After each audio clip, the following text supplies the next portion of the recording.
Hello friends, ఈరోజు నేను మీతో షేర్ చేసుకోబోతున్నాను red and green capsicum curry.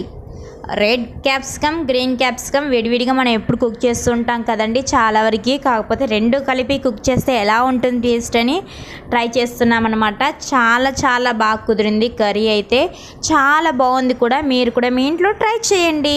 అన్నంలో అయితే చాలా బాగుంటుంది. ఒక టమాటో కట్ చేసుకున్న, కరివేపాకు, అలాగే ఒక ఆనియన్ కట్ చేసుకున్నాను. ఒక ఆనియన్ చిన్న ముక్కలు కట్ చేసి పెట్టుకున్నాను. ఇప్పుడు స్టవ్ పైన ఒక కడాయి పెట్టేసి అందులో 2-3 టేబుల్ స్పూన్ ఆయిల్ వేసుకుంటున్నాను. ఇప్పుడు ఆయిల్ కొద్దిగా హీట్ ఎక్కాలండి. ఆయిల్ కొద్దిగా హీట్ ఎక్కాక అందులో తాలింపు గింజలు లేకపోతే జీలకర్ర వేసుకుంటే సరిపోతుందండి. నేనైతే జీలకర్ర మాత్రమే వేసుకున్నాను.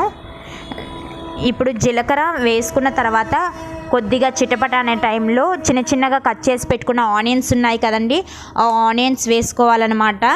ఆనియన్స్ బాగా వేగాలండి. తెలుసు కదా మీకు, ఆనియన్స్ వేగపోతే కర్రీ సరిగా ఉండదన్నమాట. ఆనియన్గా తెలుస్తూ ఉంటుంది. అందుకే ఆనియన్ బాగా వేగాలి.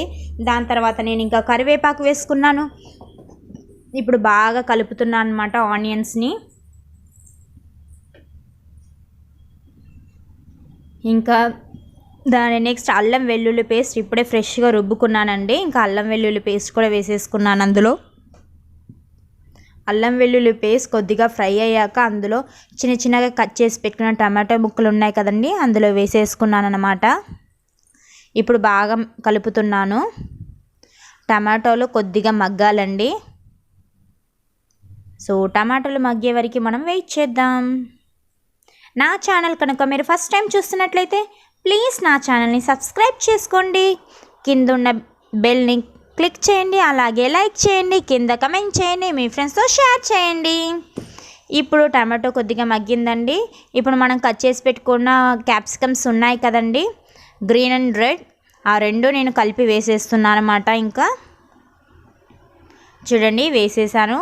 ఇప్పుడు బాగా కలిపేసుకుందాం. క్యాప్సికమ్, టమాటో ముక్కలు అన్నీ కలిసిపోవాలన్నమాట. మొత్తం కలిపేసుకుందాం. ఇప్పుడు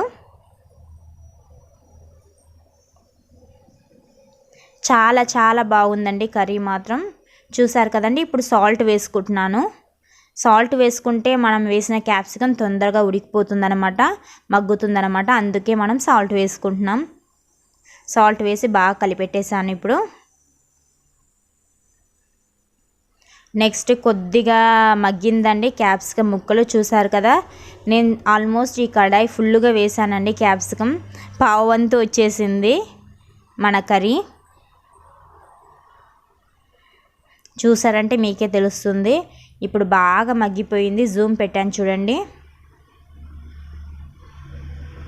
బాగా మగ్గనివ్వాలి ఎప్పుడైనా మన క్యాప్సికమ్ ముక్కల్ని.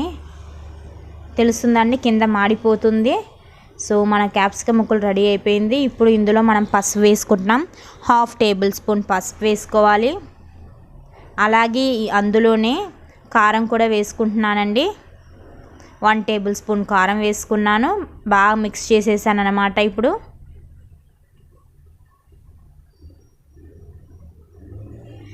ఈ క్యాప్సికమ్ కర్రీ అయితే నేనైతే రైస్లో తిన్నానండి. చాలా బాగుంది. ఇంకా ధనియాల పొడి కూడా వేసుకుంటున్నాను ఇందులో. ధనియాల పొడి వేసి బాగా కలిపేసి కొద్దిగా వాటర్ వేసుకుంటున్నా, ఎందుకంటే మాడిపోతుంది కనుక. కింద కొద్దిగా వాటర్ వేసుకుంటున్నాను. బాగా కలుపుకోవాలి ఇప్పుడు కర్రీని మనం. చాలా టేస్టీగా ఉంటుంది. మీరు ట్రై చేయండి. కావాలంటే ఇందులో మనం నువ్వులు, అది పిండి ఉంది కదండి, నువ్వులు బాగా మనం మిక్సీ పట్టేసి వాటర్ వేసి ఆ పాలు కూడా వేయచ్చు, లేకుంటే కొబ్బరి పాలు కూడా వేయచ్చు. చాలా టేస్టీగా ఉంటుంది ఇందులో వేస్తే. అలాగే ఈ ముక్కలతో పాటు పొటాటో కూడా చిన్న స్లైసెస్గా కట్ చేసి కూడా ఇందులో వేయచ్చు. చాలా బాగుంటుంది అన్నమాట. మీరు మీ ఇంట్లో ట్రై చేసి చూడండి. చూసారు కదండి ఫ్రెండ్స్, మన క్యాప్సికమ్ కర్రీ ఆల్మోస్ట్ రెడీ అయిపోయింది. బబుల్స్ వస్తున్నాయి చూడండి. ఇంకా దగ్గరికి అవ్వడం ఆలస్యమే. ఒక 5 మినిట్స్ మనం సిమ్లో పెట్టేసి స్టవ్ని ఆఫ్ చేసుకుంటే సరిపోతుంది. మన క్యాప్సికమ్ కర్రీ రెడీ అయిపోతుంది. చాలా బాగుంటుంది. మీరు ట్రై చేయండి. చూసారు కదండి, నా క్యాప్సికమ్ కర్రీ రెడీ అయిపోయింది. ఇంకా నేను రైస్లో పెట్టేసుకొని తినేసాను అనమాట. చాలా అంటే చాలా చాలా బాగుంది ఈ క్యాప్సికమ్ కర్రీ. మీరు మీ ఇంట్లో గ్రీన్ అండ్ రెడ్ క్యాప్సికమ్ తీసుకొచ్చి మీరు కుక్ చేసి చూడండి, చాలా అంటే చాలా బాగుంటుంది. నేనైతే ఇంకా రైస్లో పెట్టేసుకొని తినేసాను. నా ప్లేట్ ఇది.